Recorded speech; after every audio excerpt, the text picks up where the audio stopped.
Nothing in this podcast is intended as investment advice, and the people in this podcast may hold positions in the stocks they talk about. Do not buy any investment based solely on a tip or recommendation. Please do your own research.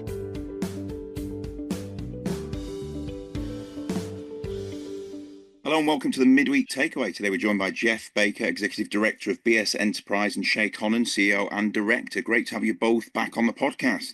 Morning, Phil. Morning, Kevin. It feels like a bit like we're stepping into Jurassic Park today, where, as he said, life finds a way. Only here it's life finding its way into the future of luxury materials. Geoff and Shay have been at the forefront of BSF's work in cutting-edge biotechnology, particularly around sustainable materials. Today we're diving into some really exciting news from their team. BSF subsidiary Leather Ltd has just taken a major step towards commercialising its innovative lab-grown leather technology. And not just any leather. Their new venture involves creating leather inspired by none other than the DNA of a Tyrannosaurus rex. Partnering with creative agency VML and genome engineering specialist the Organoid company, lab-grown leather is launching Elemental X using advanced tissue engineering to produce a material structurally identical to traditional leather, but cruelty-free, eco-friendly, and now with a prehistoric twist. This groundbreaking T-Rex leather combines fossilised collagen blueprinting, synthetic DNA, and next-gen tissue engineering to create a luxury material that's not only biodegradable and repairable, but also offers a new sustainable future for industries like fashion and automotive use. With initial products expected later this year and the potential to reshape the luxury goods market, this is a huge moment for BSF and the broader conversation around sustainable, ethical materials. Geoff, Shay, first of all, congratulations. It's not every day we hear about launching a product that's inspired by a T-Rex. Shay, can you just tell us how this idea first came together and why you decided to take such a bold step with Elemental X? Yeah, thanks, Phil. So as you know, we've been leading the way in terms of tissue engineering and shown its applicability to a range of different tissues. And fundamentally, because we are growing the tissue, and there's no scaffolds, there's nothing else in there. So we're using cells to make a tissue. And in the last 18 months or so, there's been a lot of focus on doing that for skin into the Lab-Grown Leather Limited company. So creating skin from cells, that skin is then made into a leather product. I mean, as we know, and your listeners will remember, well, actually, there's now 4 of the luxury brands involved in that. So there's a massive interest from the luxury market in that. So we have this technology. We can grow skin. We can make that into leather. Nobody else does that in the same way. We don't all rely on the cells. So it's been very much in our plan to squeeze more out of those cells, squeeze different things out of those cells to make different forms of leather. And we'll be announcing some other forms actually in the coming weeks. So we have to have that. That's their core. We've been doing that. We've been demonstrating it.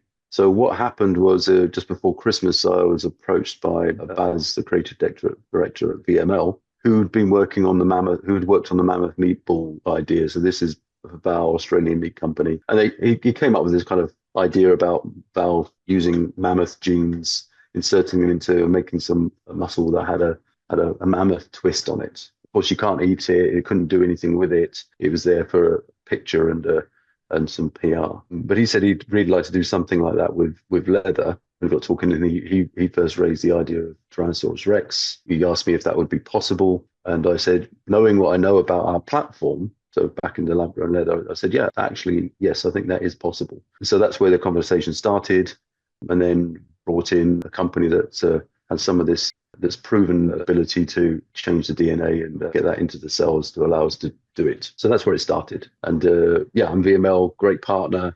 Obviously, they're leading on the publicity side of it.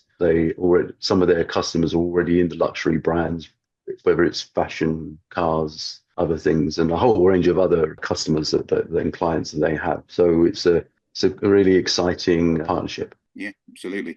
I want to just drill down a little bit into sort of the actual science behind it, Shay, because it is obviously fascinating. And I know in the press release you put out, you talked about using kind of AI to plug the gaps on the missing elements there. How did you go from fossilized collagen to this lab-grown leather?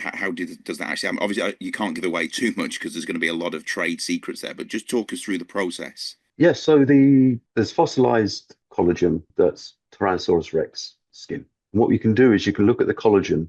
You can look at, and it's actually published the sequence of amino acids, these blocks that make up collagen protein is there. What we can do now with these new tools that have only just recently been around for the last 2 or 3 years, and they are generative AI systems that are being used to predict protein structure, generate new proteins, functionality of proteins, etc. So we can use the first step is to use that to look at the quality of that sequence and filling any gaps that are there, form a functional collagen molecule.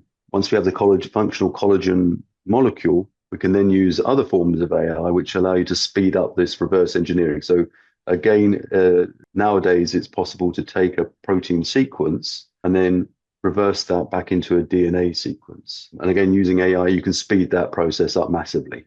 So what would have taken weeks or months can now take days or hours. And so that leads you to create some DNA that that can use then to transfect a cell. So it means inserting into a cell, an animal cell, and that animal cell will then produce that collagen, so T-Rex collagen. And then if we move forward to our tissue engineering, the skin and the structural part of skin that goes into leather is 99.9% collagen.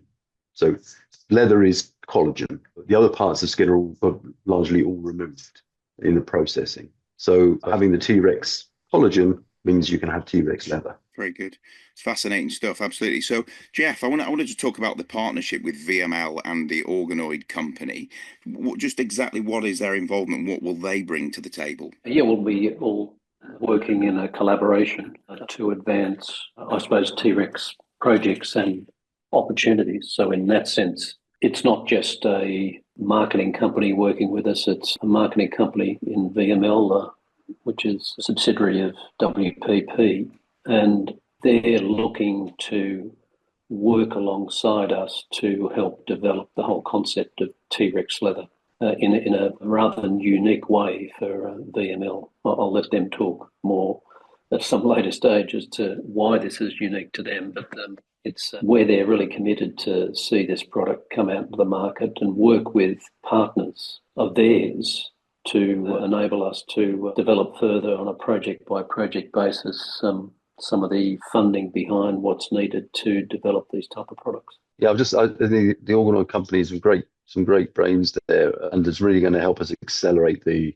process. So they're there because of their relative experience, and also they're all set up to do it. But it's this, what part of the story is that T-Rex is an example of what we can do. That's an exciting example, and we're all fully behind it, and we're going to be making it happen. The T-Rex is the top of the food chain, and the robustness and strength. Literally. And we're expecting that strength and robustness to be coming through into its skin and appreciated as a product. So I think it's really an exciting kind of commercial product in itself. Yeah. Tell me you're not going to create an actual T-Rex, though, Shane. No plan for that. No plan for that. I wouldn't know what to do with it. Whereas I can think of quite a few things I could do with its hide. So, but the part of the excitement is for us, and I think for our investors, is that it demonstrates the power of this platform. These tools, these AI tools, for example, have been around, but they've not,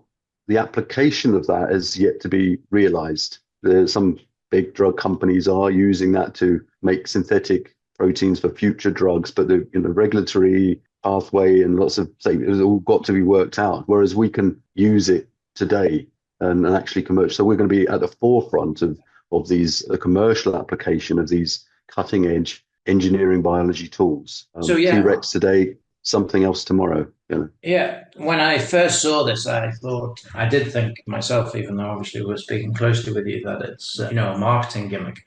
But what would you like to say to the shareholders about the fact that this really isn't a marketing gimmick? You can see that there are potential for many uses with the T-Rex leather, but more importantly, it does translate to, I don't even know how many, but multitudes of different ways that you can use leather and create leather that is in short supply or non-existent, as in the T-Rex. It's about taking leather into the future. It's bringing new forms of materials to the world that solve new problems. lightweight materials, for example, in electric vehicles. This is a new problem, and being able to create lighter, stronger material is all part of our plans for that as well. And we're talking more about some of our work in that in the next few weeks. But it's the strength. So this engineering approach, we can